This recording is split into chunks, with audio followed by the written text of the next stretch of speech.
Kunja Bihari.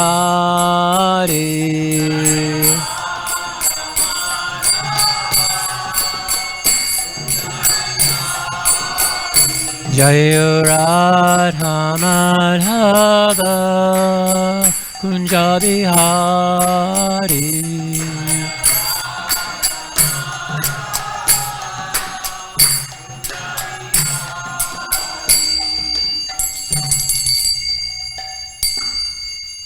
Jam Vishnu Pad Padmamsa Padvaja Kacharya Astra Tarasata Sushimad. His Divine Grace A.C. Bhaktivedanta Swami Prabhupada Ki Jai. Jam Vishnu Pad Padmamsa Padvaja Kacharya Astra Tarasata Sushimad. Sringa Guru Srila Bhaktisiddhanta Sarasvati Goswami Maharaj Ki Jai.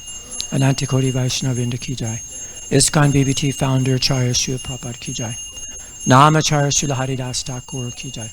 Premsako Shri Krishna Chaitanya Prabhu Nityananda Shri Advaita Gadadhar Shivasari Gaur Bhaktavinda Ki Jai. Shri Shri Radha Krishna Gopi Gopinath Shama Kund Radha Kund Giri Govardhan Ki Jai. Vrindavan Dham Ki Jai. Mayapur Dham Ki Jai. Navadvip Dham Ki Jai. Jagannath Puri Dham Ki Jai. New Dwarka Dham Ki Jai.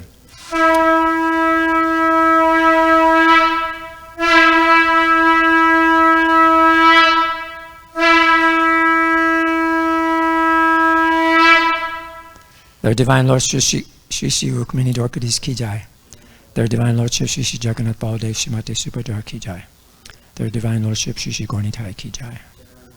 Gaur Premananda Haribo.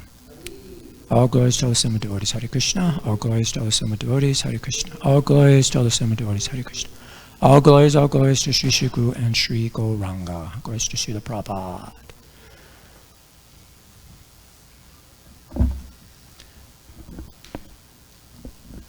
So my dear devotees, I guess we'll all come this way and we'll all together, we'll look at the screen. So that way you can see what's happening.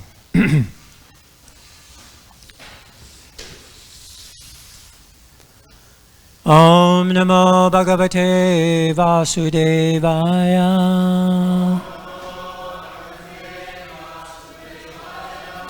Om Namo Bhagavate Vasudevaya.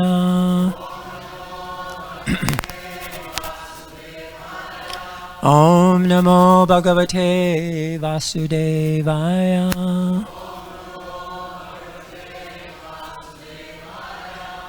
So today is the holy appearance day of Srila Bhaktisiddhanta Sarasvati Thakur. And here's a nice mantra we could chant together. Shri Varsabhanavi Devi Daitaya Kripabhadye Krishna Sambandha Vijnana Dayane Prabhave Namaha. Let's try it again. Shri Varshabhanavi Devi Daitaya Kripabhadye Krishna Sambandha Vijnana Dayane Prabhave Namaha. Offer my respectful obeisances to Shri Varshabhanavi Devi Daita Das. That's another name of Srila Bhaktisiddhanta Saraswati, who is favored by Srimati Radharani, and who is the ocean of transcendental mercy and the deliverer of the science of Krishna. So Srila Bhaktisiddhanta Saraswati Thakur, he appeared in this world on the 6th of February, 1874 in Purushottama Kshetra. That's Jagannath Puri. So he was 1874 all the way to 1892 is when he ended his pastimes. And he was the 4th son of Kedarnath Datta, later known as Srila Bhaktivinoda Thakur, and Srimati Bhagavati Devi. That's his mother. So at this time, Bhaktivinoda Thakur was a magistrate in Puri, and one of his duties was to oversee the Jagannath temple. So before we get into that, today is also the disappearance day of Purushottama Das Thakur. And so today is a holy day too, and it's amazing how we are graced by the appearance of so many great souls in this world, coming from the spiritual world. And as Bhaktivinoda Thakur says that, he asked for a ray of Vishnu. And as he put it, please send me, I need some help. Please send me someone from your own staff to assist me. So just shortly, just to honor Sri Purushottama Das, and it's described that he constantly meditated on and served the lotus feet of Lord Nityananda. Kanu Thakur, his son, was such an exalted devotee of the Lord, and that Krishna always lived in his body. And then when Kanu was 5, Janavama took him to Vrindavan, and the Goswamis joyously greeted him upon seeing his genuine devotion. So the reason why we have this picture here is because in Goloka Vrindavan, Purushottama Das Thakur, he serves Lord Balaram as a cowherd boy, Devadasa Gopal. And his samadhi is located in the 64 Samadhi area. And actually, Srila Bhaktisiddhanta Sarasvati Thakur says about Purushottama Das Thakur. Just a short thing he said. This is from his Anubhasha. Purushottama Das Thakur lived at Sukhasagara, midway between the Chakdaha and Simurali railway stations. The deities he installed were formerly served in Belidanga village. But when the temple fell into the river, the deities were taken to Sukhasagara. That temple was also swallowed by the Ganges, and so the deities were brought with Janava Mata, her deities, to Sahebdaga Barigram.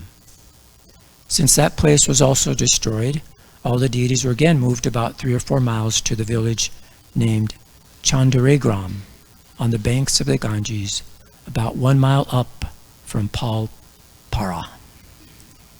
So, just to show you, these great souls come and they bring their teachings, and they also install deities, and they give their association. So, we'll go on to more about Srila Bhaktisiddhanta Saraswati Thakur. So as I mentioned, Bhaktivinoda Thakur was visiting the temple in Jagannath Puri every day. He was actually in charge of that temple at the time. So one day he visited that temple, and he was also very much immersing himself in the study of Sanskrit and familiarizing himself with many important Vaishnava literatures. And he was taking on the huge task of regenerating the pure movement of Lord Chaitanya. And the Thakur was feeling somewhat overwhelmed. And he prayed to Lord Jagannath, please send a ray of Vishnu, a Shaktivesh avatar, or empowered living entity, a qualified assistant, to help him in his mission to preach the message of Sri Chaitanya Mahaprabhu all over the world. So this is the Jagannath Puri temple. And one night, the deity of Jagannath personally spoke to Bhaktivinoda Thakur in a dream. And he told him, he said, I didn't bring you to Puri to execute legal matters, but to establish Vaishnava Siddhanta. And then Bhaktivinoda Thakur replied, they said he was about 42 years old at that time. And he said, your teachings have been significantly depreciated, and I lack the power to restore them. Much of my life has passed, and I am otherwise engaged. So please send somebody from your personal staff so that I can start this movement. And then Lord Jagannath responded back.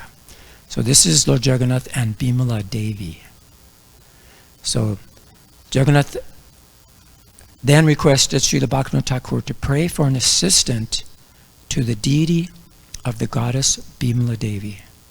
So he said to pray to this goddess Bimala Devi. And this Bimala Devi is the name of Maya Devi. And she's an expansion of the goddess Lakshmi.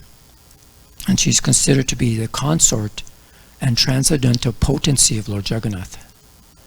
So the Bimala Devi temple is located within the Jagannath temple complex. They don't offer her separate food, but she just eats the prasadam that's offered to Lord Jagannath. And then when Bhaktivinoda Thakur's wife gave birth to a new child, the Thakur linked the event to the divinatory dream and named his son Bimala Prasad. Bimala Prasad means the mercy of the transcendental potency of Lord Jagannath, Srimati Bimala Devi. So here's Bimala Prasad with Bhaktisiddhanta Thakur. So the child was born near the Jagannath Vallabha Gardens in a large house adjacent to the Narayan Chattamath. He was born with his umbilical cord wrapped around his neck like a Brahman's thread. I heard it left like a permanent mark, like a Brahman's thread on his body. And an astrologer commented at his birth. He said, "I've done many horoscopes in my life, but I've never before seen such a horoscope filled with all the signs of a great personality. This child would become world famous as a brilliant teacher of life's ultimate goal." So there's actually considered in the scriptures, and this is quoted in the CC, there's 32 symptoms of an exalted personage, and I'd like to mention those to you here. The 5 large parts are the nose, arms, chin, eyes, and knees. The 5 fine parts are the skin, fingertips, teeth, hair on the body, and hair on the head.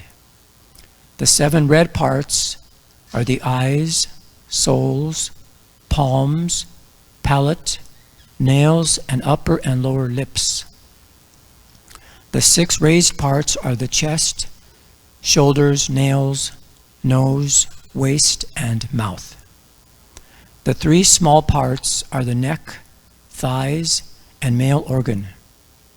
The 3 broad parts are the waist, forehead, and chest. The 3 grave parts are the navel, voice, and existence.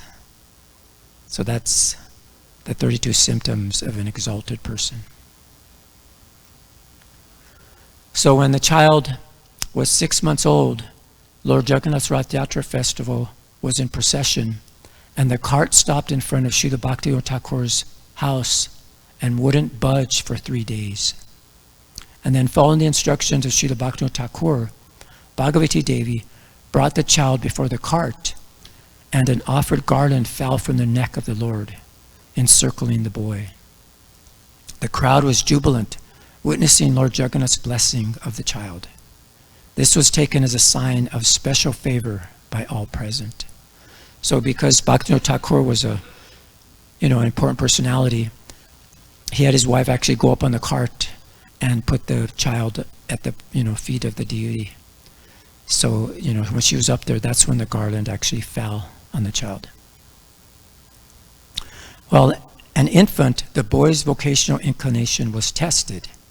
He was given the choice of gold coins or the Srimad Bhagavatam. The child immediately embraced the Srimad Bhagavatam, indicating his future as a preacher.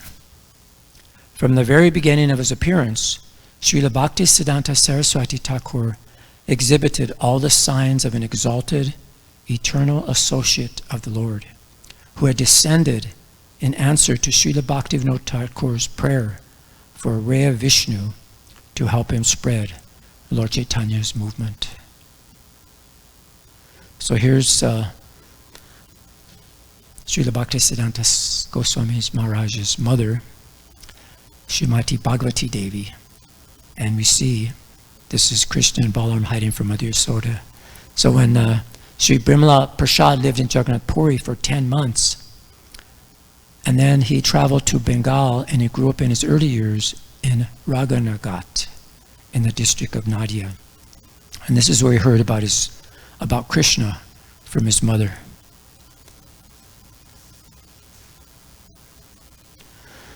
And then when he was a small boy, perhaps 2 or 3 years old, Srila Bhaktivinoda Thakur brought some ripe mangoes from the market.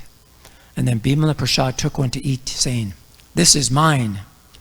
Srila Bhaktivinoda Thakur got up and said in a grave voice, "What is this? New fruit has come into the house. It has not been offered to Giridhari." I guess that's our deity of Krishna. "And you have taken it first? Remember, new fruit is to be given first to the Lord. Without giving the first share to the Lord, nothing is to be taken. The child was very repentant and exclaimed. To see, this is what he said. Oh, what evil thoughts I have had. Throughout my whole life I shall not eat these again. This is the right punishment for one ruled by greed. Jeez. So in 1881, when Bimala Prasad was 7 years old, Srila Bhaktivinoda Thakur was constructing a house in Calcutta at Ramabangana, which is called Bhakti Bhavan. And during the construction, a deity of Lord Kurma was unearthed.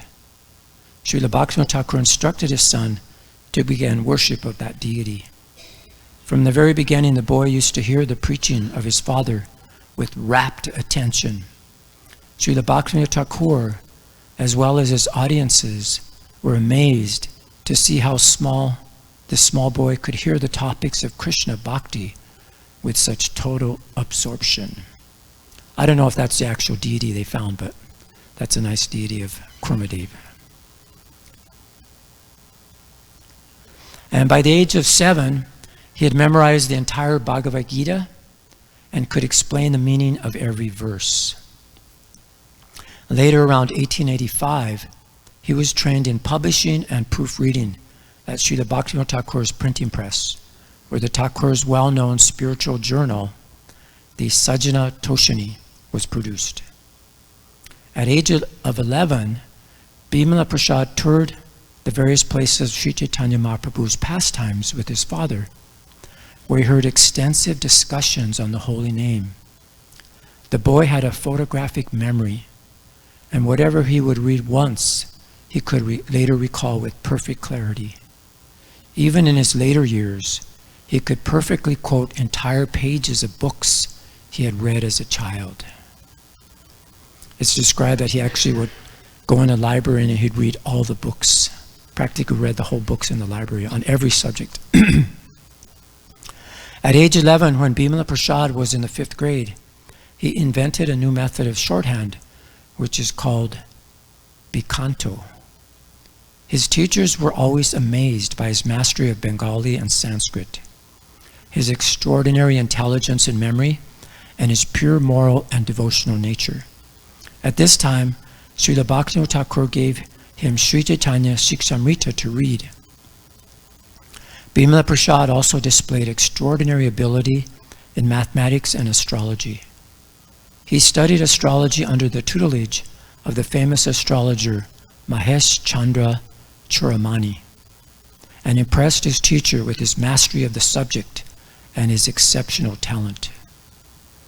He also studied astrology with Pandit Sundar Lal.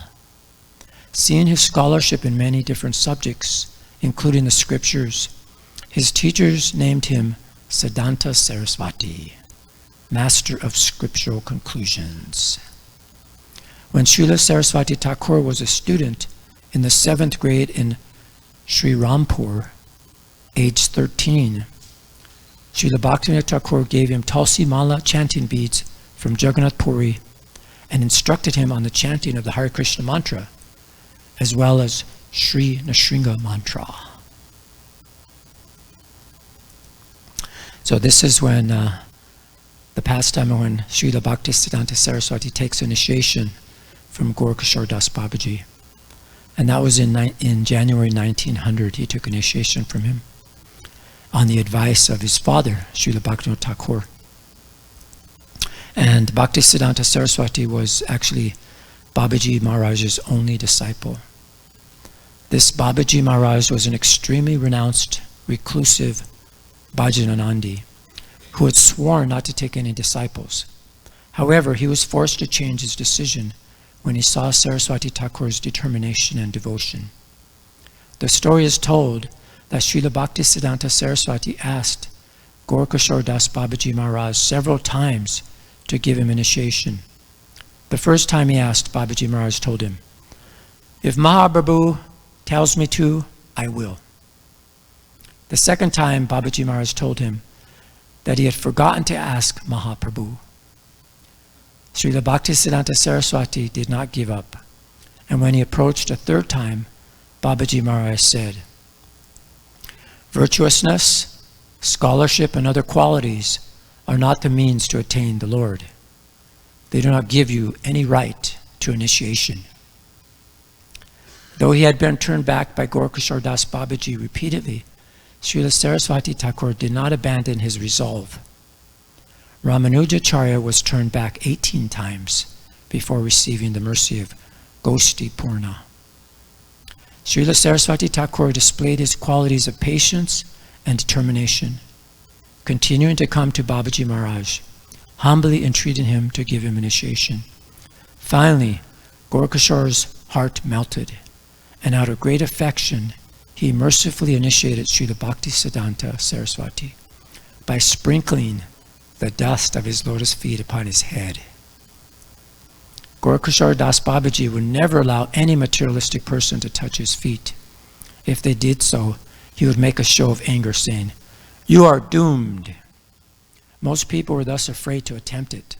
On this occasion, however, he himself offered the dust of his feet to his dear disciple and smeared it on his body. Afterward, Babaji Maharaj, judging Srila Bhaktisiddhanta Saraswati to be eminently qualified for the task, blessed him and ordered him to preach Mahaprabhu's message all around the world.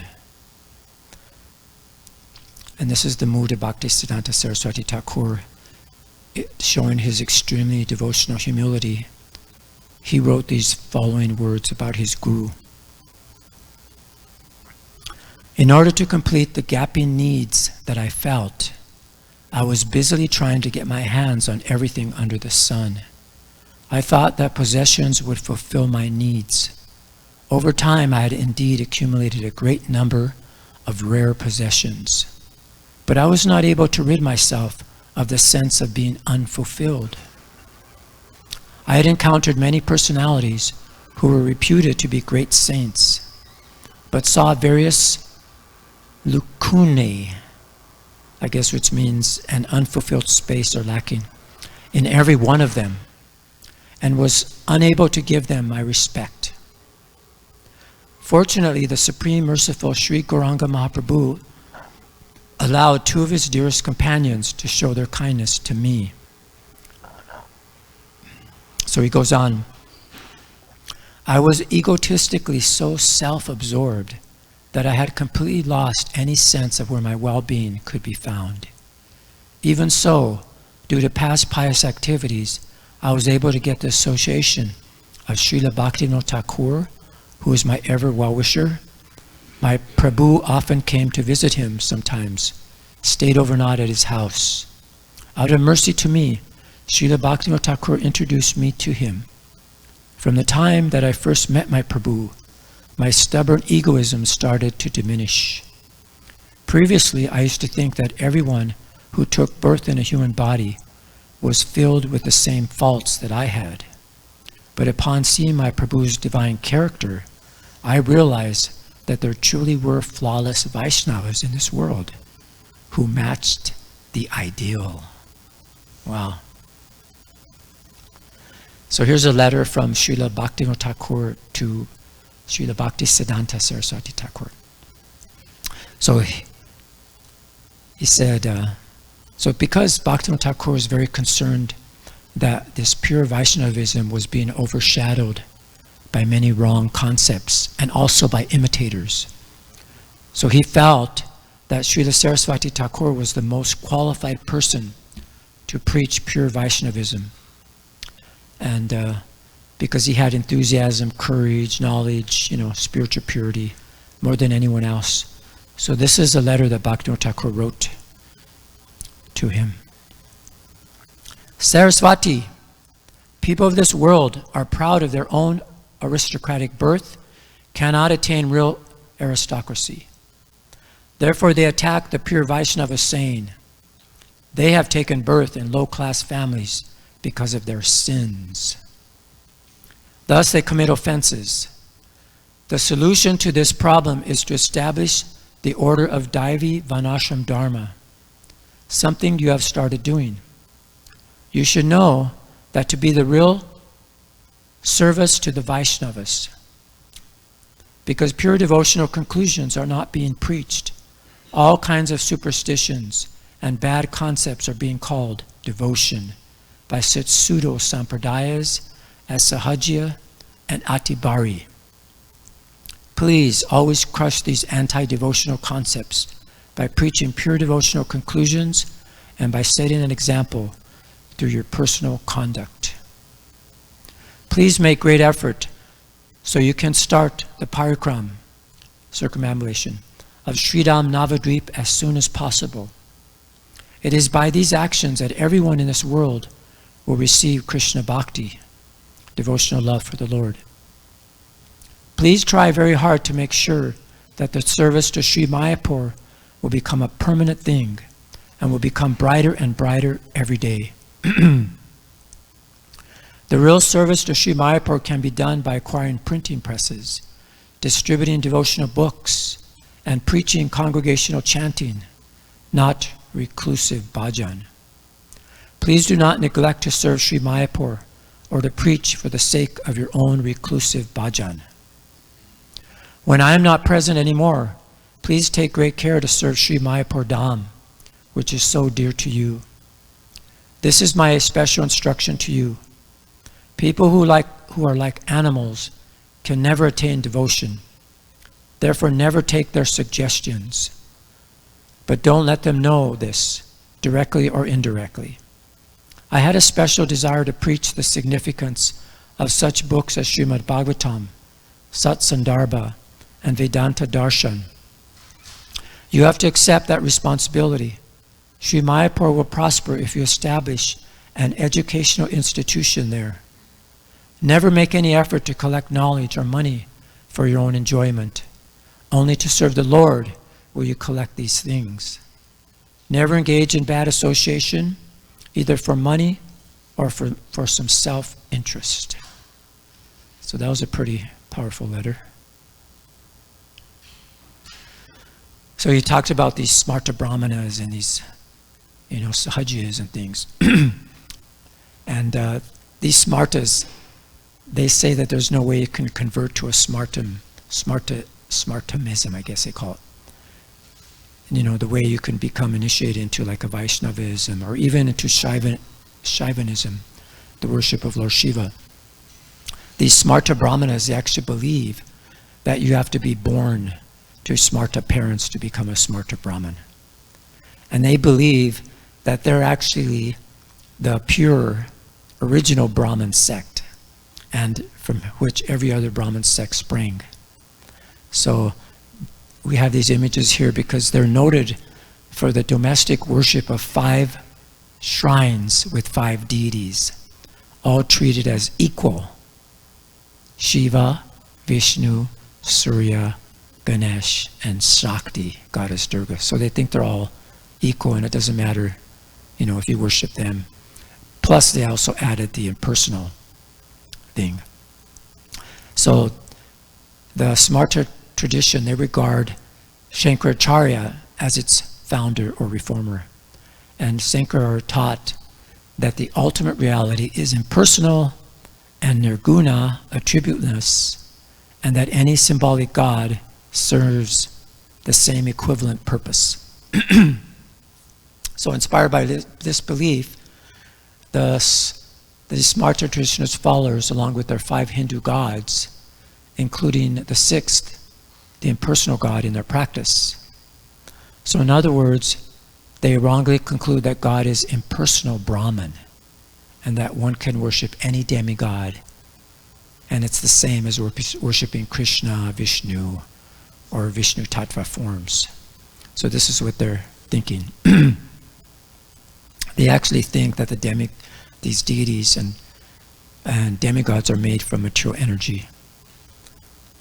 So this is what they believe here. They believe that the spiritual world is formless and attributeless spirit. The worship of the Smarta Brahmanas is therefore pseudo-bhakti, as the deities they temporarily worship must be abandoned when the worshipper enters the impersonal Brahman.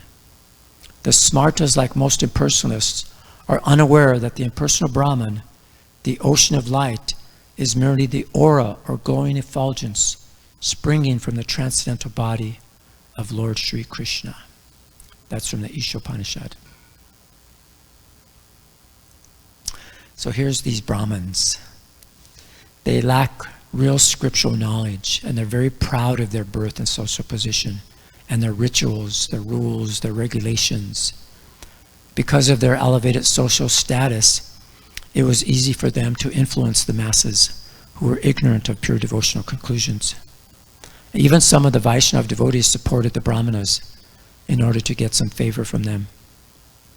And at this time, Srila Bhaktivinoda Thakur was ill and bedridden. But he was very still concerned about the situation and wanted someone to confront the Brahmin Pandits face to face. And then following Bhaktivinoda Thakur's desire and having been so requested by the famous scholar Sri Madhusudan Goswami of Vrindavan, Srila Bhaktisiddhanta Sarasvati arranged a meeting with the Brahmin Pandits at the town of Baligai in Medinipur district. So Pandit Sri Vishvambarani Dev Goswami presided over this meeting.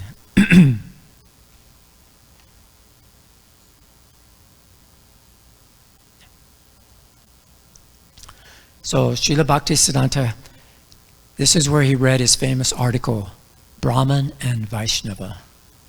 And prior to that meeting, Bhaktisiddhanta Saraswati read this to Srila Bhaktivinoda Thakur. And Thakur was so ecstatic that when he heard this powerful logic and scriptural evidence put forward by his brilliant son, he sat up in his sickbed and proclaimed, Sarasvati, truly, truly, Sarasvati, truly, truly, he is the Acharya's son, illuminating the face of the Vaishnava world. By the light of these judgments, the darkness of the Karma Jata Smarta's doctrine will certainly soon be dispelled.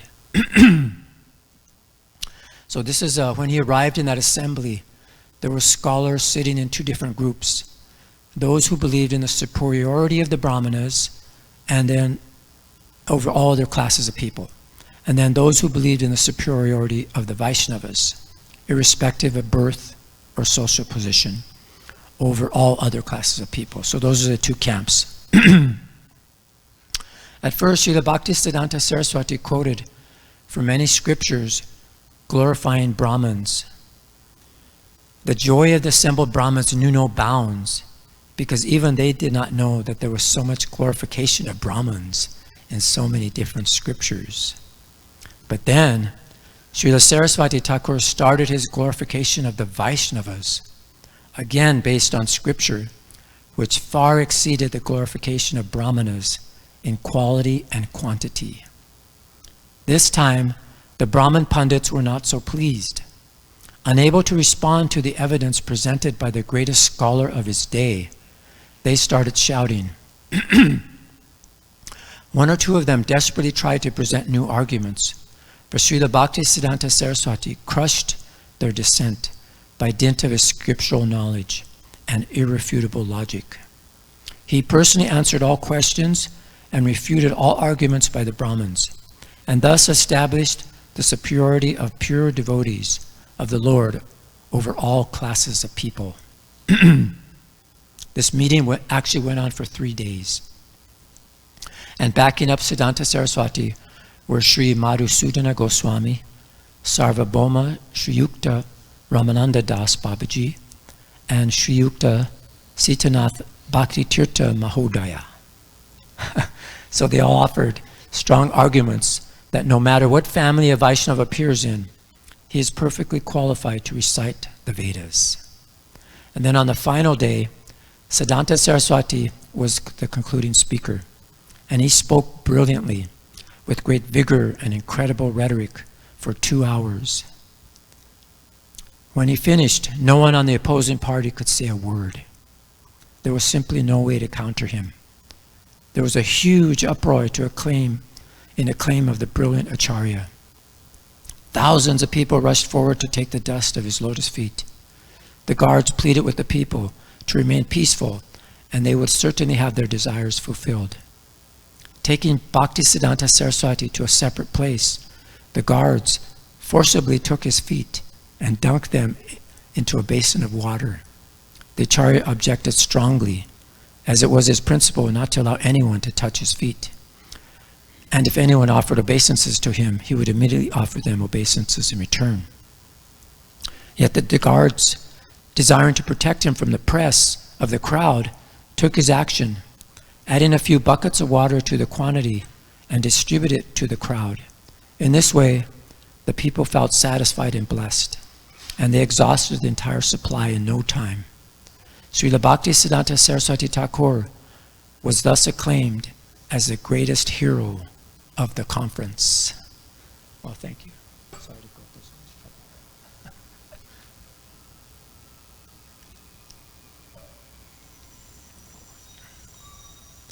this.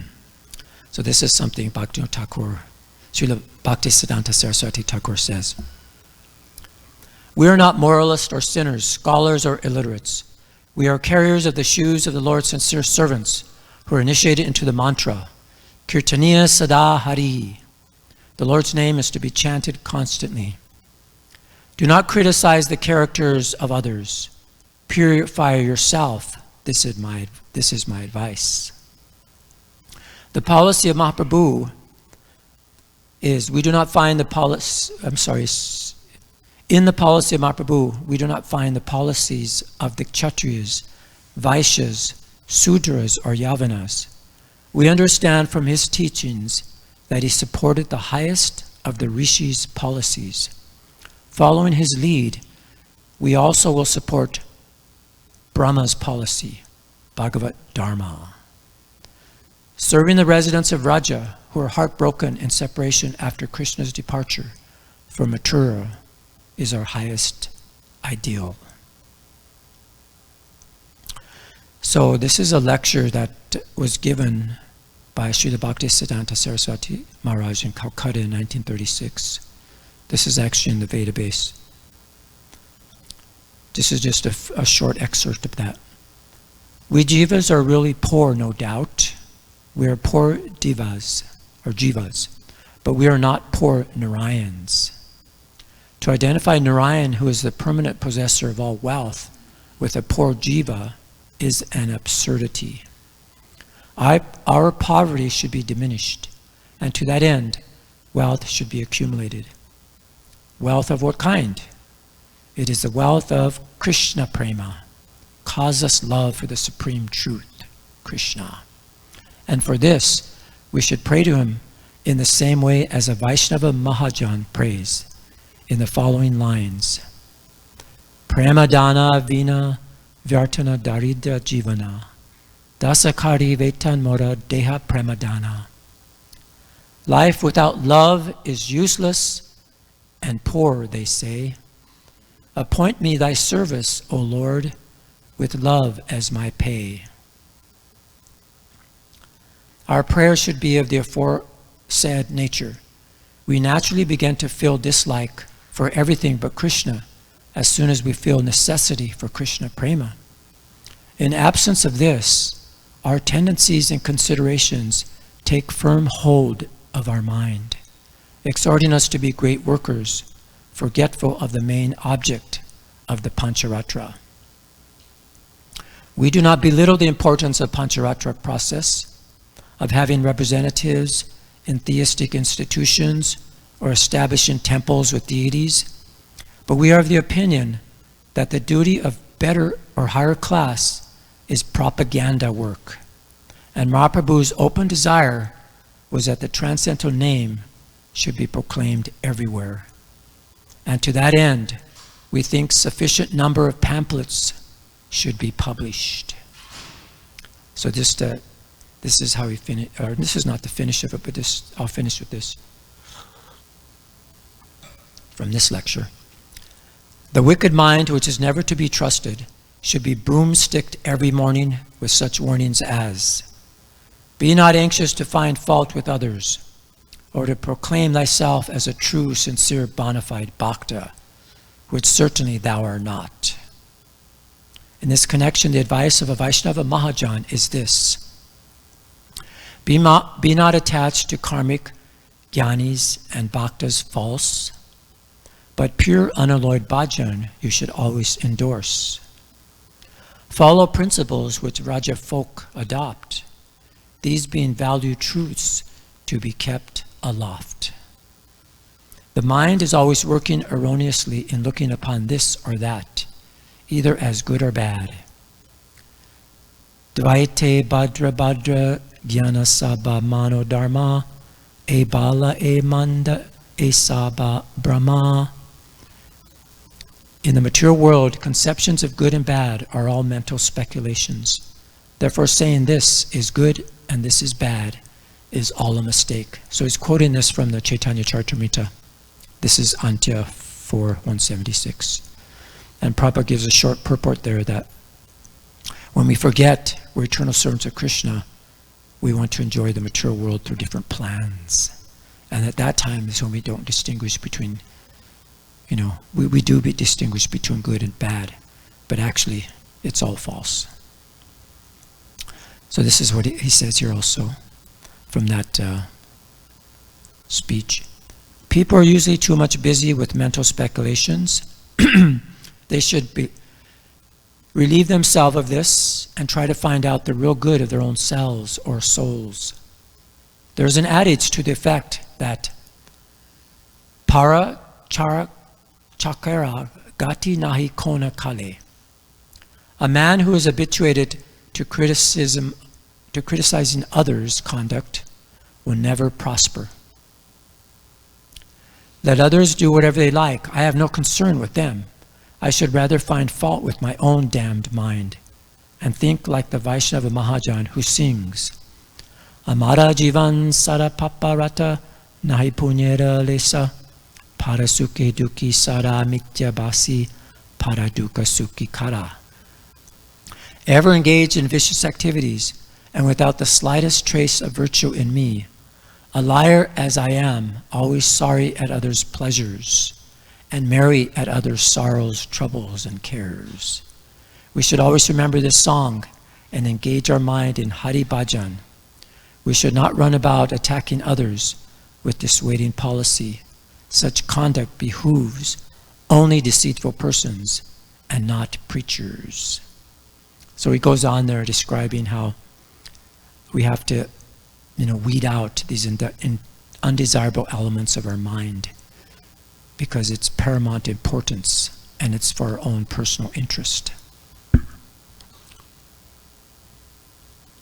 So Srila Bhaktisiddhanta Sarasvati Thakur was very much into the service of the Shastra. And this is from a book I picked up in India, and it's called Uncommon Dialogues, Conversations and Discourses by Srila Bhaktisiddhanta Sarasvati Thakur. And this is one section here he talks about the scriptures, which is very nice.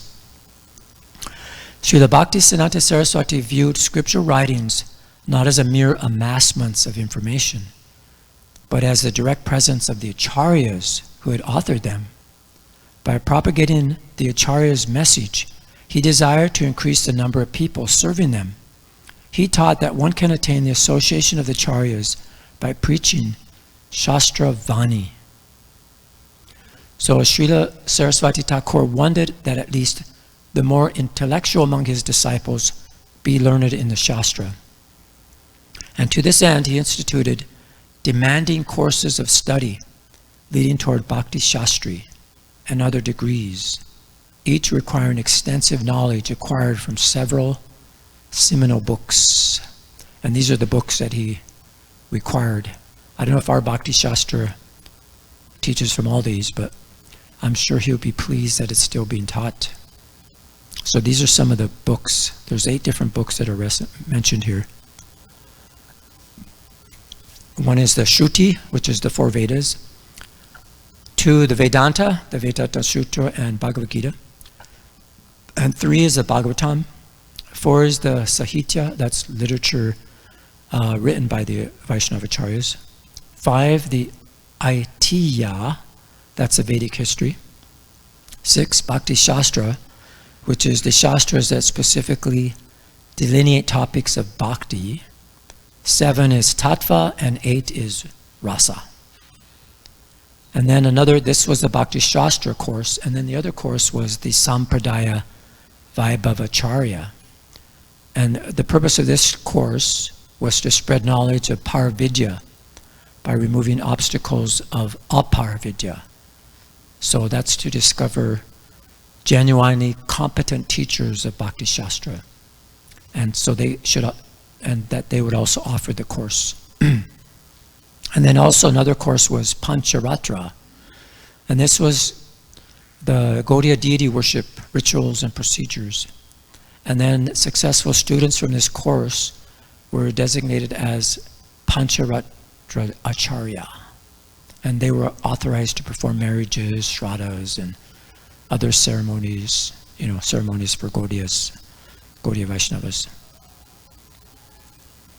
And then, this is another lecture that he did. This is from that same lecture.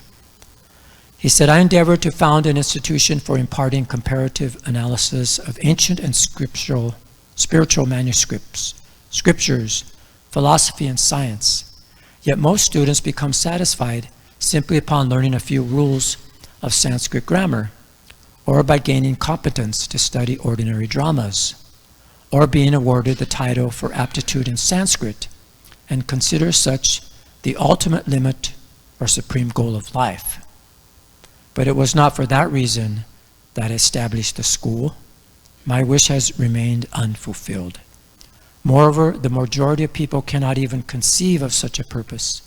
Such is the condition of the country. I made an attempt to systematically teach Shastra at Sri Chaitanya Math, with the intention of attracting students by imparting mundane education and gradually introducing Shastriya topics. However, because of the students' strong preference for economically lucrative knowledge, Shastra was not taught. So he was dissatisfied with that. But even his disciples and students that were not academically, inclined, he said that minimally they are required to imbibe the Dasa Mula, which was the 10 basic points of Vaishnava philosophy, according to Lord Chaitanya. And this was found in Bhaktivinoda Thakur's teachings regarding this.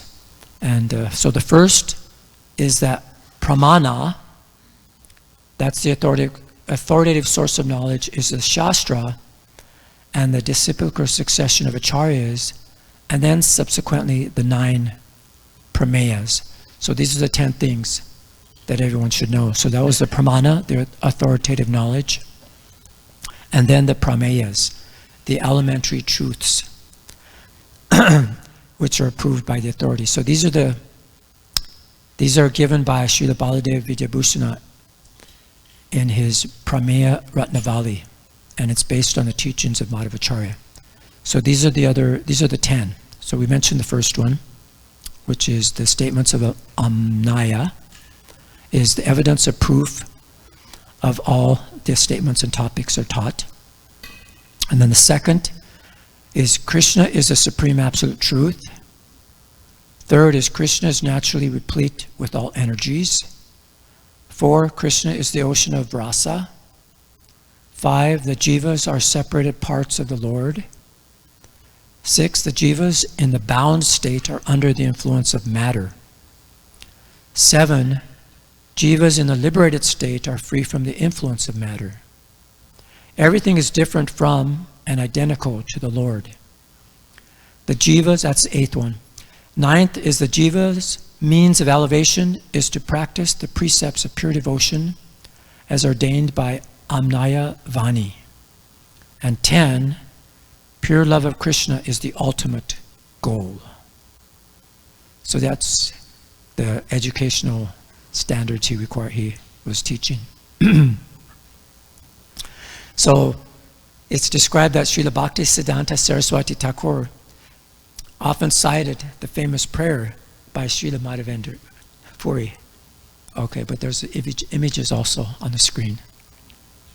Okay, thank you. All right, just to let you know. Okay, so there's a famous prayer by Srila Madhavendra Puri which was spoken in ecstatic mood of separation from Krishna. And that's when Krishna was afflicted by, separation from Radharani. So this prayer is highly regarded by the Gaudiyas as encapsulating the essence of topmost prema, and it's therefore the heart of the Gaudiya ontology. So, and then it's described in the Madhya Lila. There's verses 4, 196, 187. It says, Madhavendra Puri recited this verse again and again at the end of his mature existence. Thus, uttering this verse, he attained the ultimate goal of life. And what's the verse? Let's chant it together. As the verse is on the board there. Aidina dayatra natta he, mathura natta kadavalakyase, Vidyam tvara loka kataram, daita brahmatam kim karomi aham. This is a translation. O my Lord, O merciful Master, O Master Mathura, when shall I see you again? Because of my not seeing you, my agitated heart has become unsteady. O most beloved one, what shall I do now? So Prabhupada gives a nice purport there that this is worship and separation. And again, he says that this is considered by the Gaudiya Madhava Sampradaya to be the topmost level of devotional service. So it's nice. These are described there. So again, commenting on this, Srila Bhaktisiddhanta Sarasvati stated, he said here,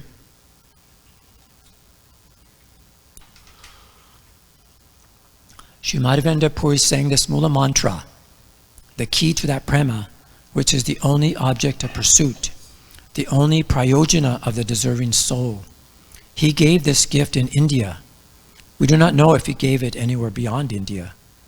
Any resident of India who has heard this mantra, which is the root of Chaitanya Mahaprabhu's gift of Krishna Prema, has attained the perfection of all goals of life. Those who have not heard it are bound in petty matters. Those who have not understood the necessity of this Mula mantra have wasted their human form. To sing this Sangha Vipalamba is the dharma of the uncontaminated soul, our innate propensity. And this is what he says here. Even though we consider ourselves residents of Gauda Desh, we're even now absorbed in endeavors for sense gratification. Such poverty is inexpressible in human language. For release therefrom, Sri Madhavendra Puri sang this cant of Viplamba. So this is probably the most quoted verse. Actually, another verse which they says is probably the most quoted in his childhood. And he saw this every day hanging on the wall in the Bhakti Bhajan. And which is, he vowed to proclaim this until the end of his breath. So this is the verse. It's from the 11th canto. So this is probably the most quoted verse by Srila Bhaktisiddhanta Saraswati Thakur. So you want to chant this one together? Labda sudur labam idam bahu sambhavante manusham artadam anityam api turnam yatet napatet anumrityayavan sesasaya visay kudha. Alright, good. Translation. After many, many births and deaths, one achieves the rare human form of life, which, although temporary, affords one the opportunity to attain the highest perfection. Thus, a sober human being should quickly endeavor for the ultimate perfection of life, as long as his body, which is always subject to death, has not fallen down and died. After all, sense gratification is available even in the most abominable species of life, whereas Krishna consciousness is possible only for the human being. So in that purport, it describes how material life essentially means reproductive birth and death. And even in lowest forms of life, you mentioned all the different forms of life, they have ample opportunity for sense gratification. Even ordinary houseflies. So many things there's just so much available to them. But actually, human life enables one to understand the absolute truth. So this is a really important verse that Srila Bhaktisiddhanta Sarasvati Thakur really much liked. And Prabhupada, not Prabhupada, but the devotees of the followers of Srila Prabhupada in the purport there explained, one can experience Krishna consciousness in the association of devotees of the Lord. Without their association, one is in danger of being attracted to an impersonal conception of life, which causes one to fall away from devotional service to the absolute truth. Or being discouraged by one's failure to understand the absolute truth, one may return to the false platform of sense gratification. In conclusion, human life is meant for cultivating Krishna consciousness under the guidance of the experienced, self-realized devotees of the Lord. And all these self-realized, experienced devotees of the Lord have appeared in this world to give us, their association, like Srila Bhaktisiddhanta Sarasvati Thakur. So, upon the Babaji Maharaj's disappearance, Srila Siddhanta Saraswati inwardly bemoaned. And here he talks about the importance of association. This is what he said. Now, who will chastise me to make me understand the truth as it is? Having seen many disturbances arise in the Vaishnava community following the Tirobhava of Srila Bhaktivinoda Thakur just 16 months before, so his father, Bhaktivinoda Thakur, just passed away also. And now his spiritual master passed away. So he was feeling disappointed, hopeless, and he was keenly suffering the absence of his two muses. Jai Shri Shri Govinda. So Sri Siddhanta Saraswati resolved to keep to himself and desist from speaking Harikatha to others. Although he had commented on the 8 of the 11 verses Anuvriti, and that's Bhaktivinoda Thakur gave him this to write. And this is from the Srila Rupa Goswami Pandeshamrita. He was supposed to write elaborations on this particular book. So he was composing that on the order of Bhaktivinoda Thakur. And he ceased working on it. And this is what he says also. To whom will I show my articles and books? Who will take pleasure in my writings and encourage me to continue? Who will take pleasure in hearing about the preaching work and the increasing splendor of the drama of our service to it? So just see such a great soul, and still he's begging for association. Who's going to encourage me? Who's going to appreciate me? So we all need this, even the great soul. So he's begging for this. So what happened is he practically forgoed food and sleep. He remained engaged in intense bhavana while wrestling with this dilemma. His heart reverberated with Srila Bhaktivinoda Thakur's order that he not renounce service to Mahaprabhu. And seeing the mass of people spoiling their life, simply taking birth and then dying without information of our interest in the incomparable boons offered by Chaitanya Mahaprabhu, Sri Siddhanta Saraswati was unceasingly contemplating the need to preach. Yet having experienced the kind of malicious opposition he would have to face for speaking the truth, he was reluctant to return to public life. Then one day, a gust of wind blew before him an extract from Sri Chaitanya Charitamrita, wherein Lord Chaitanya instructed Sanatana Goswami to compose transcendental literature, renovate forgotten holy places, institute service to Lord Krishna, and propagate bhakti ras. Taking this as a divine indication, but feeling depressed and incapable, Sri Siddhanta Saraswati pondered, I have no public support, nor wealth, learning, or the intelligence required to awaken interest in the populace. How can I convey to the inhospitable world the pure teachings of Sri Chaitanya and establish the manobhishta of my gurus? So just shortly after that, here's a nice drawing of a dream he had. He was at the yoga pit, and in a dreamlike revelation, he saw approaching him from the east the Panchatattva, the 6 Goswamis of Vrindavan, Srila Jagannath Das Babaji Maharaj, Srila Bhaktisiddhanta Thakur, Srila Gaurakishore Das Babaji Maharaj, and numerous other great devotees of Lord Chaitanya. And this is what they told him in his dream. Sarasvati, why are you worrying? Begin the task of establishing Sudha Bhakti. Distribute Gauravani universally. Expand the service of Gauranam, Gauradam, and Gaurakam. So that's the name, the abode, and the desire of Lord Chaitanya. With unbleaching enthusiasm, broadcast Bhaktisiddhanta. We are eternally with you, ready to help. The support of unlimited people, immeasurable opulence, and boundless scholarship awaits the blessing to serve your mission. All will manifest when required. Come forward with full strength to distribute the message of Mahaprabhu's Prema Dharma throughout the globe. No worldly hindrance or menace will be able to obstruct this undertaking of yours. We are forever with you. So the next morning, a few of his young disciples, they gathered around him, and they saw for the first time in many days his face was refulgent with happiness, and he related to them the dream that he saw. And then before long he resumed his work on the Anurita, and thenceforward his avidity for preaching was fully rekindled and unretractable. So after this vision, Srila Bhaktisiddhanta Sarasvati understood that it was time for him to fulfill the mission of his life. This dream was very similar to Srila Prabhupada.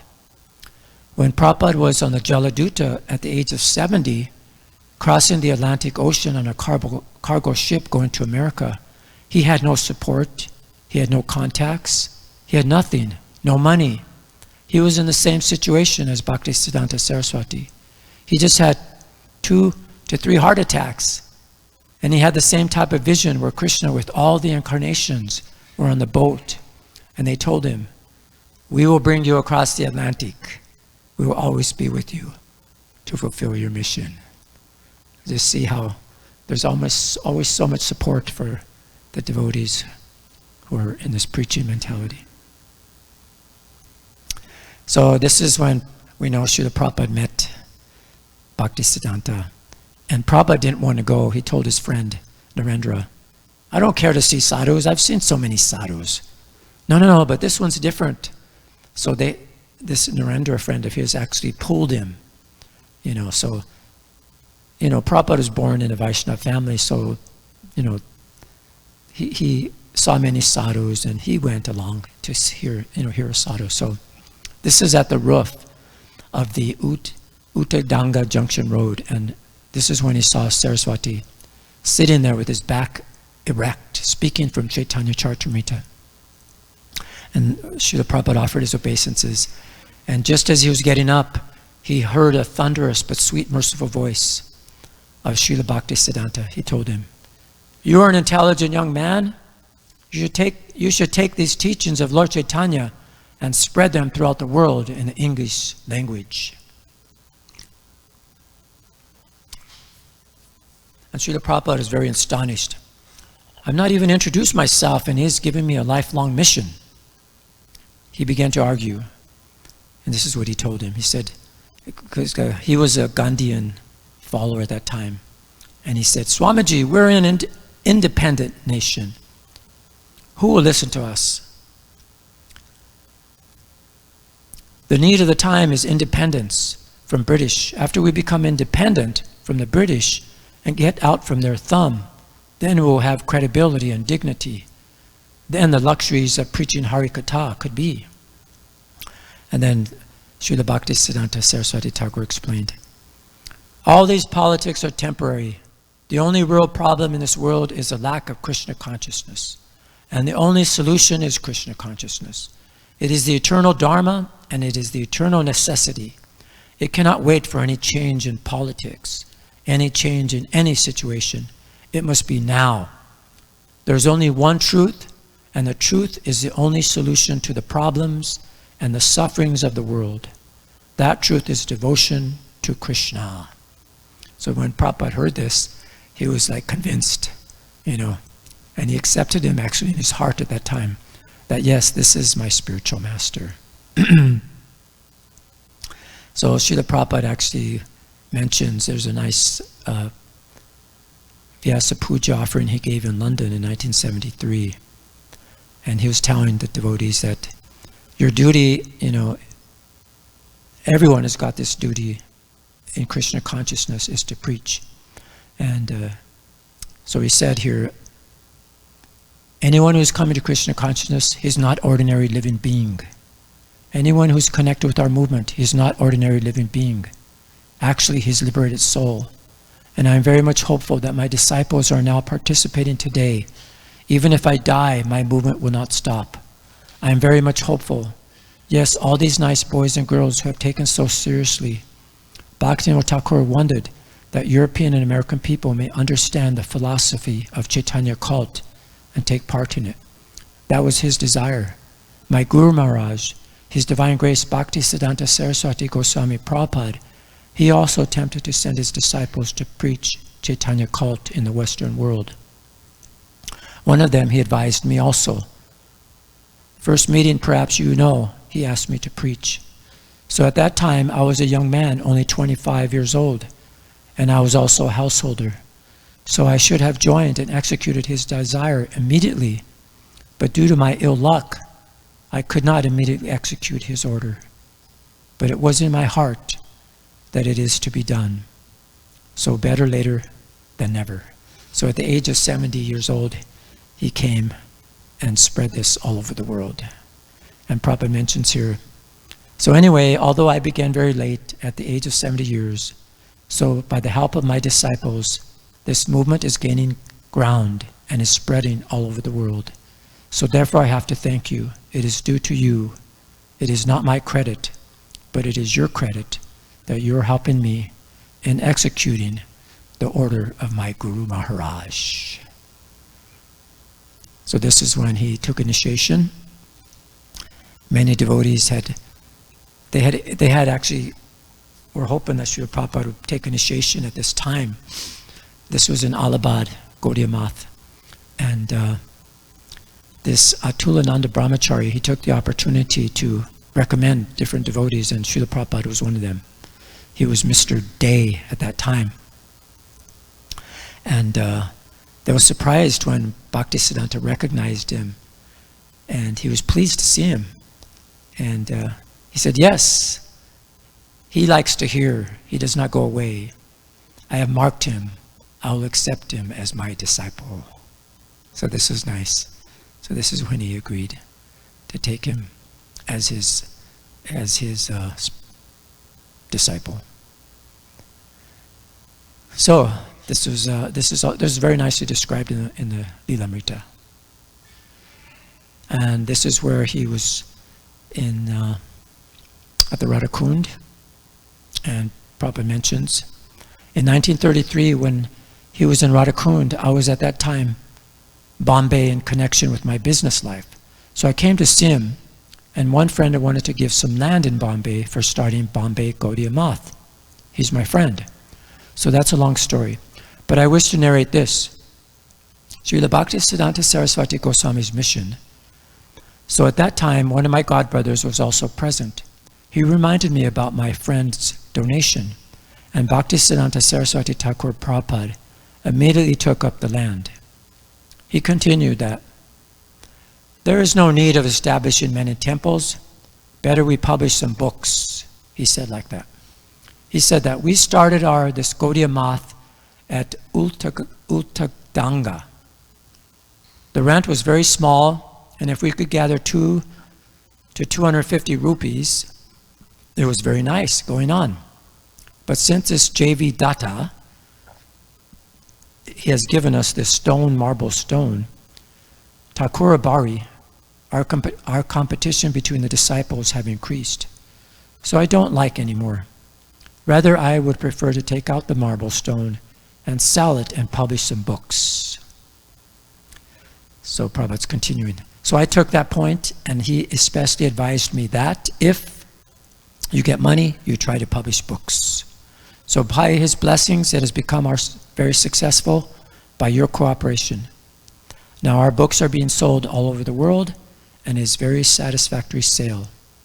So on this particular day of Bhaktisiddhanta Sarasvati Thakur's advent, try to remember his words that he wanted that many books should be published about our philosophy, and it should be given to the English-knowing public especially, because English language is now world language. We are touring all over the world, so everywhere we speak English, it is understood, except in some places. So on this day particular, on the advent of Bhaktisiddhanta Sarasvati Thakur, I'd especially request my disciples who are cooperating with me that try to publish books as many as possible and distribute throughout the whole world. That will satisfy Sri Chaitanya Mahaprabhu as well as Bhaktisiddhanta Sarasvati Thakur. So Prabhupada says throughout the Bhagavatam, many places throughout his books, this pastime, that we should preach and distribute books, and the movement will become successful. So here's a purport of another nice verse given by Srila Bhaktisiddhanta Sarasvati Thakur. We could say together. Dustamana tumiksara Vaishnava pratistara tare nirjanera gara tavihara nama kevala kaitava. My dear mind, what kind of devotee are you? Simply for cheap adoration, you sit in a solitary place and pretend to chant the Hare Krishna Maha mantra. But this is all cheating. So Bhaktisiddhanta Thakur advocated that every devotee, under the guidance of an expert spiritual master, should preach the cult, this bhakti cult of Krishna consciousness all over the world. Only when one is mature can you sit down in a solitary place and retire from preaching all over the world. So Prabhupada says, following this example, the devotees of the International Society for Krishna Consciousness now render service as preachers in various parts of the world. Now they can allow the spiritual master to retire from active preaching work. In the last stage of the spiritual master's life, the devotees of the spiritual master should take preaching activities into their own hands. In this way, the spiritual master can sit down in a solitary place and render nirjana bhajana. So there's a nice poem that was given by Srila Prabhupada on the 62nd birthday of Srila Bhaktisiddhanta Saraswati. And this was in Jagannath Puri. The devotees were residing there and they were observing that day. So it was a small Bombay center and they planned the event, and at that time Abai wrote a poem. And this is the nice poem. Adore, adore ye all the happy day, blessed than heaven, sweeter than May, when he appeared at Puri, the holy place, my Lord and Master, his divine grace. O my Master, the evangelic angel, give us thy light, light up thy candle, struggle for existence, a human race, the only hope, his divine grace. Misled we are, all go astray, save us, Lord, our fervent pray. Wander thy ways to turn our face, adore thy feet, your divine grace. Forgotten Krishna, hit the wrong thing here. Forgotten Krishna, we fallen souls, praying most heavy, the illusions toll. Darkness around, all untrace, the only hope, his divine grace. Message of service thou hast brought, a healthful life as Chaitanya wrought. Unknown to all, it's full of grace. That's your gift, your divine grace. This is the one that Bhaktisiddhanta liked, this part. Absolute is sentient, thou hast proved. Impersonal calamity thou hast moved. This gives us life, anew and fresh. Worship thy feet, your divine grace. Had you not come, who had told the message of Krishna, forceful and bold? That's your right, you have the mace. Save me a fallen, your divine grace. The line of service, as drawn by you, is pleasing and healthy, like morning dew, the oldest of all, but in new dress, miracle done, your divine grace. Abhay Charan Das. So did you know that Bhaktisiddhanta Saraswati, he chanted 1 billion names of Krishna. And that was in 1905. He took a vow to chant 1 billion names of Krishna. And the way he decided to do this was to chant 3 lakhs every day. That means he followed the footsteps of Srila Haridas Thakur. And he was chanting a minimum of 192 rounds of the Hare Krishna Maha Mantra every day. He was residing at the Yoga Pit at that time. That's the birthplace of Lord Chaitanya. And for 4 continuous years, he was chanting like that. Huh? Yeah, 9 years. Well, for 4 years, I'm not finished. But he continued to chant like that. But then someone gave him some land and a house of the Chandrasekhar Acharya. And that's called the Rajapatna. And then he moved there to the bank, near the bank of the Ganges. And that's where he was living in a little hut. So then for 9 years, he remained in Mayapur chanting 192 rounds. And that's his vow, to get to 1 billion names. It's amazing, huh? And at that time, he also followed the Chaturmas. He would sleep on the ground with nothing between him and the ground, no pillow. And he would cook a little rice and dal, and like khichdi, and every day with his own hands, and he would eat like a cow. He would put it on the ground, no plate, nothing there, and then he'd put his hands behind his back and he'd bow down and put his head down on the ground, and whatever he could eat before taking up air and sit up, then he would stop. And he did that. So he would, because he would finish. So then he did that for 9 years, and sometimes it was raining in the monsoon season in Mayapur, and there were floods during the monsoons, and then the roof would leak, and then he would just sit under an umbrella, and he would just chant Hare Krishna, Krishna Krishna, Hare Hare, Hare Ram, Ram Ram, Hare Hare. And this is what Bhaktisiddhanta Maharaj says. Interesting about what he says about, that even though I am taking the position of a guru, this is his opinion of himself, taking up a guru. He says, if I am to carry out the command of the Vaishnava guru, I have to be arrogant or brutish or suffer eternal perdition. I am prepared to welcome such eternal damnation and even sign a contract to that effect. I will not listen to the words of malicious persons in lieu of the command of Sri Guru Dev. I will dissipate with indomitable courage and conviction the currents of thought of the rest of the world, relying on the strength derived from the lotus feet of Sri Guru Dev. I confess this arrogance.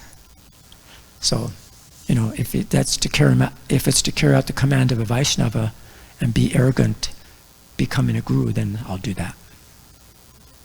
This is the last photo taken of Srila Sarasvati Thakur. This is from Srila Bhaktisiddhanta Vaibhava. That's Bhakti Vikas's book, 3 huge volumes he wrote on Srila Bhaktisiddhanta. And while Prabhupada was in Bombay, it was in 1936, Srila Prabhupada wrote a letter to Srila Bhaktisiddhanta Saraswati, because at that time, Srila Bhaktisiddhanta Saraswati was very ill, and it appeared quite obvious that, Krishna is soon going to call him back to the spiritual world.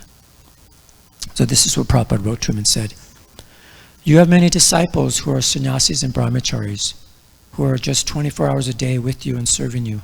But I'm a grasta with so many other responsibilities. Please instruct me, how can I serve you? And then Srila Prabhupada received a letter back from Bhaktisiddhanta Saraswati from Jagannath Puri, and he repeated the same instructions he gave him in 1922 in their first meeting. And he said, please take this message of Lord Chaitanya, the pure message of love of Godhead, and spread it throughout the world in the English language. This will be to your great benefit and to the greatest benefit of all you touch. And then it was just a couple weeks after that Bhaktisiddhanta had his closing pastimes, and he went back to the spiritual world. So that was in Bagh Bazar temple in Calcutta, and there were devotees from all over from all around were having beautiful kirtan around him. And on the morning of December 31st, 1936, Srila Bhaktisiddhanta Sarasvati asked one of his disciples, Srila Bhakti Rakshasa Sridhar Maharaj, to sing for him the beautiful song of Narottama Das Thakur, Shirupa Manjari Pala. Actually, at the end, I have a video which he's talking, this Bhakti Rakshasa Sridhar Maharaj actually sings this song. He's remembering this pastime. So this is, again, as we were mentioning there with the great saints, how they sing these songs of separation in their last days. You know, and so in the same way, he wanted this song to be sung. This is Sri Rupa Manjari Pada. So then he asked another devotee to sing the Shikshastakam prayers, and then he asked them to cooperate, you know, and then told them to divide the management under the authority of the GBC. And then, you know, so then he tried to send this all throughout the world. So this is what Bhaktisiddhanta had did, what no one else had ever done. He planted the seed in Srila Prabhupada's heart, and that seed would ultimately come and bring fruits to all of our lives. And it was on that day, December 31st, 1936, according to the Vedic calendar, it corresponds today. And this is where we come together and we discuss his pastimes. So the disappearance of an acharya is celebrated by us not only today, but every day, by being the servant of the servant of the servants of the servants. And so we heard this beautiful talk, beautiful writings that I got from different scriptures and Prabhupada's words about Srila Bhaktisiddhanta and Srila Prabhupada. And there's a lecture, actually, Prabhupada was crying and weeping, thanking actually his devotees, his disciples, for helping him, assisting him in the mission of his Guru Maharaj. So he was so helpful, he was so grateful. And so we can't ever calculate the fortune that we have. And anybody who helps this movement, we should know that Srila Prabhupada is grateful, is weeping in gratefulness to each of you for kindly assisting him in his wonderful mission and performing this great compassionate work for spreading Krishna consciousness and the holy names all over the world. So that's Hare Krishna, Krishna Krishna, Hare Hare, Ram, Ram, Hare Hare. So anyway, this is in Mayapur. And there was this book that I got also mentions this, about we talked about the association of devotees and the importance of it. So, and then we'll get to the video after this. So, this was when they were in Ritu Dweep in Sri Navadweep. And he said, people may ask, what's the need to visit different holy places? If one can sit at home and serve Hari, what's the need to go anywhere? So this is what Srila Bhaktisiddhanta Saraswati Goswami Maharaj says. If we sit at home, we cannot meet the devotees. We will not get the opportunity to hear from them. When we have no work, we indulge in sinful activities, including gossiping and blaspheming others. And in these ways, we waste our time.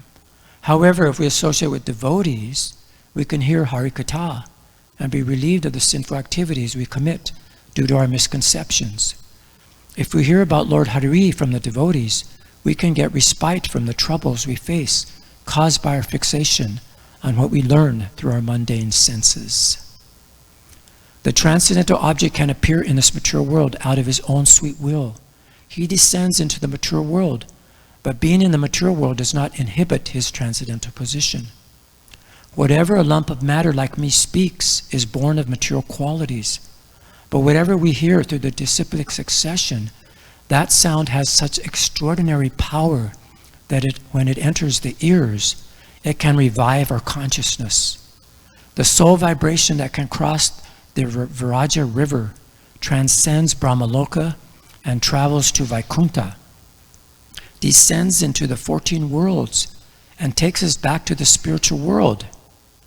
However, the sound vibration produced from the material sky, which remains for some time in the material world and then merges back into the material sky, takes us to hell. These material sounds have been disseminated for our sense gratification and to make us foolish. We can tell a sound is material when its object is to encourage us to eat, sleep, mate, and defend. Such sound conditions us more and more in matter. Chaitanya Chandra appeared in a place near here where they were in order to propagate the sound vibration coming from the spiritual sky. So this is Srila Prabhupada. In answer to Srila Bhaktivinoda Thakur's prayer, a great Acharya, Srila Bhaktisiddhanta Sarasvati Thakur, appeared, and it was on his order, Srila Bhaktisiddhanta Sarasvati Thakur's order, that our own beloved Guru Maharaj, A.C. Bhaktivedanta Swami Prabhupada, has spread the messages of Lord Chaitanya throughout the entire world. It was based on Srila Bhaktisiddhanta Sarasvati Thakur's order. So that's why we're all here today. We're relieved from the cheating of material existence. We happily come together and we chant the glories of the Hare Krishna mantra. So there's a initiation Srila Prabhupada gave, and Prabhupada mentions during that initiation, this was in Montreal in 1968. He said, I met my spiritual master late, Bhaktisiddhanta Saraswati Goswami, in 1922, and he desired me to preach in the foreign countries the spiritual movement started by Lord Chaitanya for enlightenment of all materialistic men all over the world. He gradually turned my mind from matter to spirit, and I was accepted as his disciple in 1933. After full association of 10 years, he left this world in 1936 and insisted to explain the mission in English. I started my paper Back to Godhead in 1944 and left home for good entirely to execute the order of my spiritual master in 1954. Auspicious day, because all arrangement of His Divine Grace, Om Vishnupad Bhaktisiddhanta Saraswati Goswami Prabhupada, and then Prabhupada's voice chokes up, my beloved spiritual master, he is seen.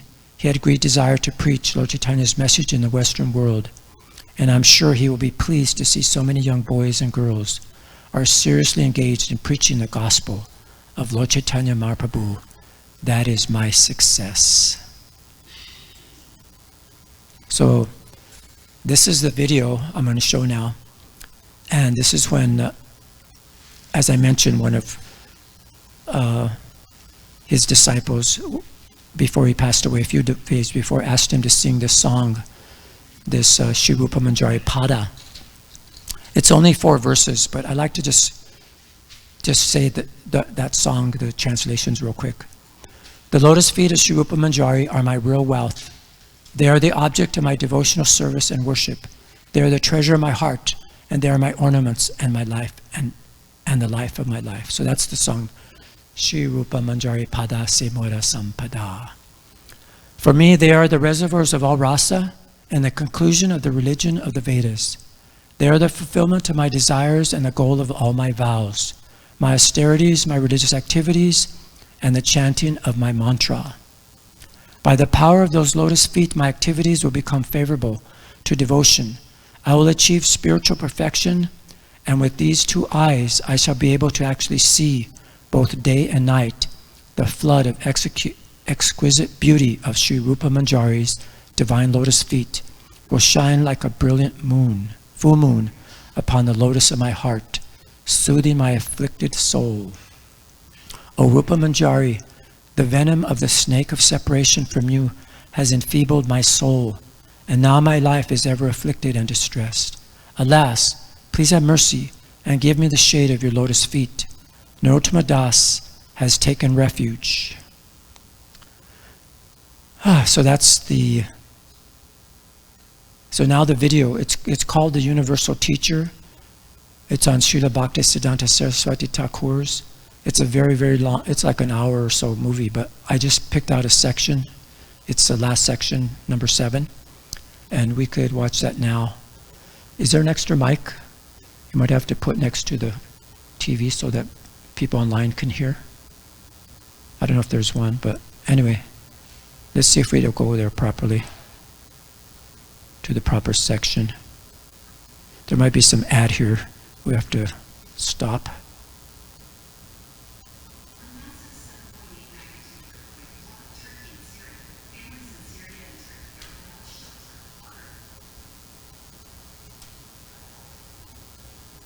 So you have to turn up the TV also.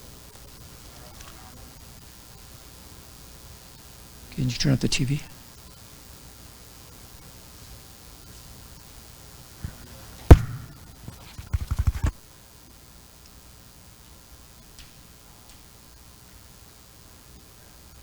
Accessibility shortcuts, 18 items, voice guide, off.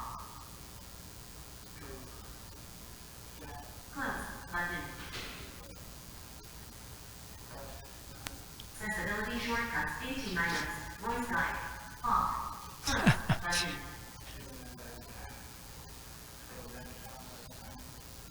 Sunlighting, and then everything finished. Is it on? This is him singing this.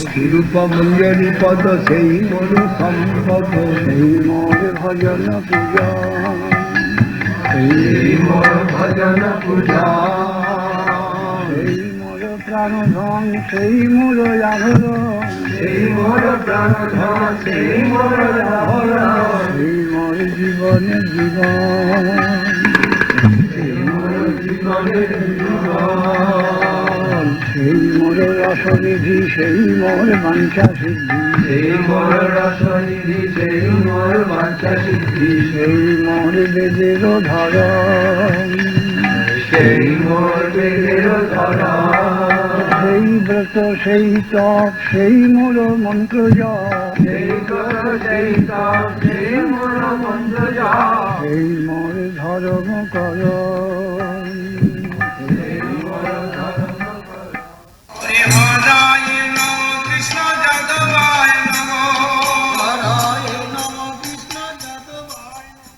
After the disappearance of Srila Bhaktisiddhanta Sarasvati Thakur, his mission, the Gaudiya Math, suffered a severe setback when 3 of his important disciples deviated from the principles of pure devotional service.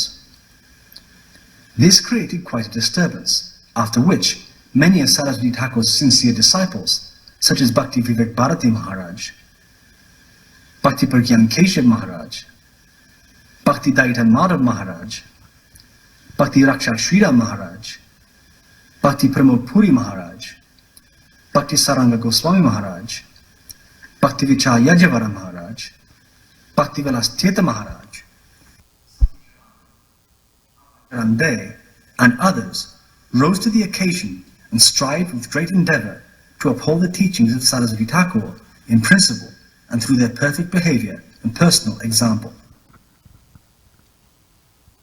During that time, many missions following the codes of the Gaudiya Math were spread throughout India. Many Krishna conscious literatures were published and many new temples were opened. Krishna consciousness in India was flourishing, but the prediction of Sri Chaitanya Mahaprabhu that the holy name of Krishna would be spread in every town and village around the world remained a great mystery.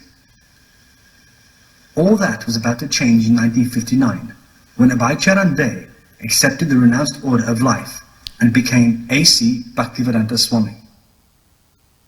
For several years, Bhaktivedanta Swami prepared himself for a journey that would literally affect the lives of every man, woman and child living on this planet. In 1965, Bhaktivedanta Swami set sail on the good ship Jaladuta bound for the United States. He carried with him a trunk of newly published volumes of Srimad Bhagavatam with commentary in English. Disembarking from the Jaladuta at New York City, Lord Krishna began to make Bhaktivedanta Swami dance, the effect of which would ignite the Sankirtan movement on a global scale. Krishna Krishna, Hare Hare, Hare Rama, Hare Rama, Rama Rama, Hare Hare, Hare Krishna,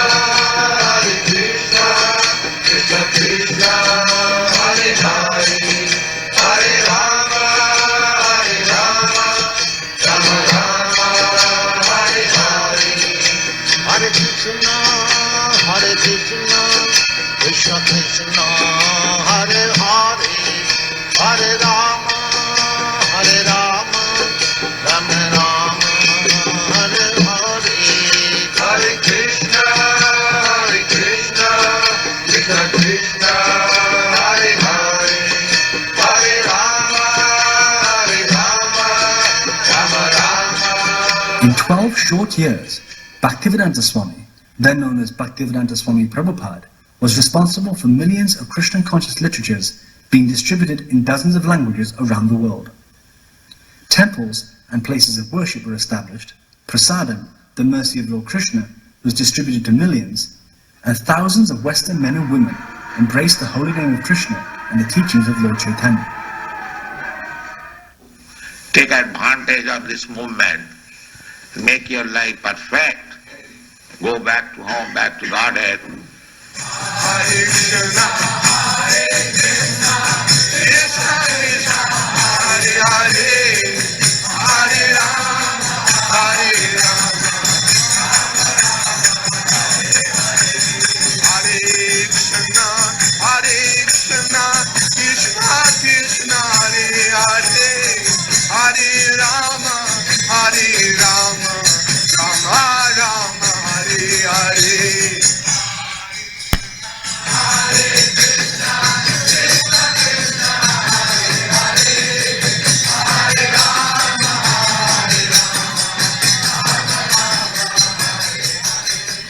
Due to Bhaktisiddhanta Swami Prabhupada, Hare Krishna had become a household word in Western countries. Bhaktisiddhanta Swami Prabhupada commented many times that his success was only due to the blessings of his spiritual master, Bhaktisiddhanta Sarasvati Thakur.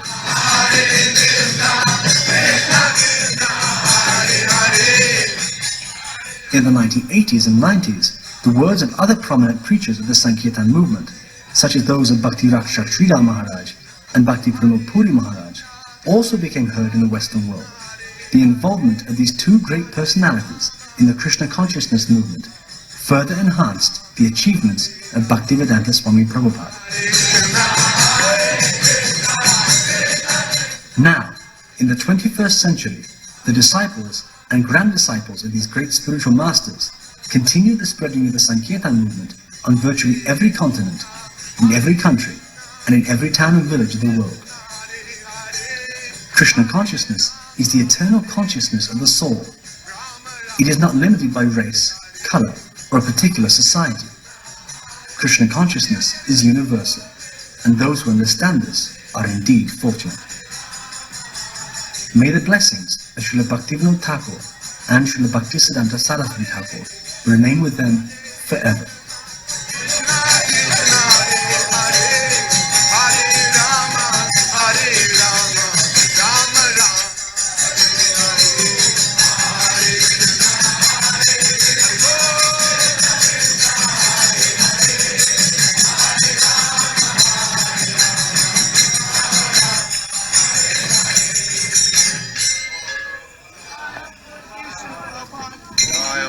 Paramang Subhadipurajagacharya Sattara Sadasaman Bhaktisiddhanta Sarasvati Goswami Prabhupada Ki Jai.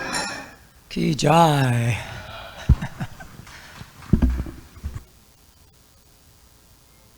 So now we're searching for the magic frequency. Sorry. When we start with 100 hertz, when we look through the microscope to see if anything's happening, we watch for 5 minutes. Okay. Thank you, Prabhus. I don't know if anybody wants to comment or say anything, but otherwise, anyone say anything? No?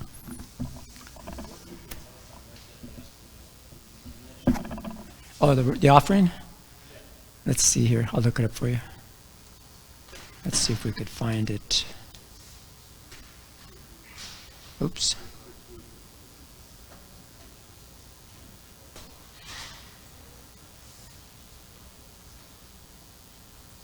Oh, the one with the poem? Oh, okay. Let's see, where is it? Where is it at? Must have been this one. That was in 1935, February.